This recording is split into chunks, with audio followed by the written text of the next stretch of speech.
اگر ہم چاند کو کھو دیں تو کیا ہوگا؟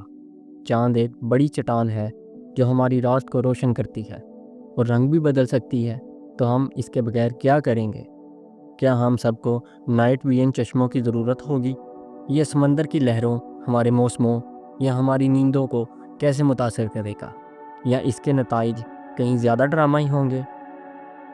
ہمارے سیارے کے قریب ترین آسمانی جسم کے طور پر چاند ایک کشش ثقل کا استعمال کرتا ہے جو یہاں زمین پر ہونے والے زیادہ تر چیزوں کو کنٹرول کرتا ہے۔ مثال کے طور پر سمندر کو لے لیں۔ اگر آپ سرفنگ پسند کرتے ہیں تو آپ چاند کا شکریہ ادا کر سکتے ہیں۔ جب چاند کی کشش ثقل ہماری گھومتی ہوئی زمین کو کھینچتی ہے تو سمندر جواب دیتے ہیں، جس سے ہماری دنیا کے کچھ حصوں میں اونچی لہریں آتی ہیں اور کچھ جگہوں پر کم۔ اور جب ہوا لہروں کو اپنی توانائی فراہم کرتی ہے، جوار ان کی شکل کا تعین کرتا ہے۔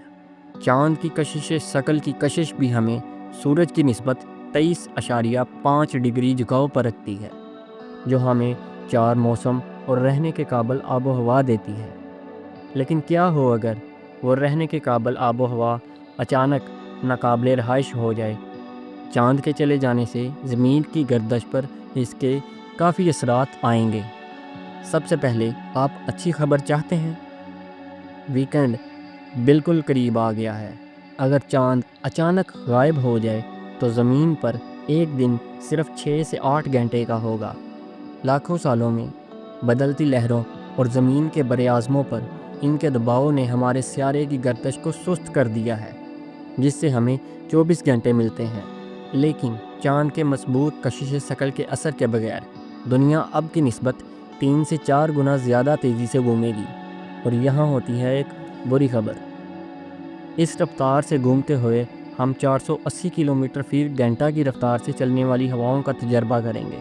پرندوں اور کیڑوں کا زندہ رہنے کا کوئی امکان نہیں ہوگا۔ زمین پر رہنے والے خوش قسمت ترین جاندار یا تو گہری جڑوں والے پودے ہوں گے یا بہت ہی چھوٹے، بہت زیادہ مضبوط جانور۔ ہماری زیادہ تر سمندری زندگی ختم ہو جائے گی، کیونکہ سمندری مخلوق جو بقا کے لیے سمندری دھاروں پر انحصار کرتی ہے، سمندر کے کھینچنے کا استحقاق کھو دے گی۔ کرنٹ سمندر کی تہہ سے سطح تک اہم غذائی اجزاء کو گردش کرنے میں مدد کرتا ہے، جبکہ آکسیجن سے بھرپور سطح کے پانی کو سمندر کی گہرائی میں گھسیٹتا ہے۔ ہمارے پاس اب بھی لہریں ہوں گی، لیکن اب ان پر سورج کی حکومت ہوگی، اور 93 ملین میل کے فاصلے سے وہ صرف 1/3 طاقتور ہوں گی۔ اور چاند کے اچانک راستے سے ہٹ جانے کے بعد سمندر سورج کی طرف لپکیں گے، جس سے تباہ کن لہریں آئیں گی، ہزاروں افراد ہلاک ہوں گے اور ساحلی پٹی ڈوب جائیں گی۔ اس مقام پر ہمیں نئے سمندری دھاروں کے ساتھ ایڈجسٹ کرنا پڑے گا۔ قطبی پانیوں کو ٹھنڈا کرتے ہوئے خط استوا کے پانیوں کو گرم کر رہے ہوں گے۔ یہ شدید اختلافات زمین پر بھی اسی طرح کا اثر پیدا کریں گے، کیونکہ سمندری درجہ حرارت ان کے علاقائی آب و ہوا کو متاثر کرتا ہے۔ سورج کے ساتھ ساتھ مریخ اور دیگر قریبی سیارے بھی ہمارے سیارے پر کشش ثقل کے اثر و رسوخ کا دعویٰ کر سکتے ہیں۔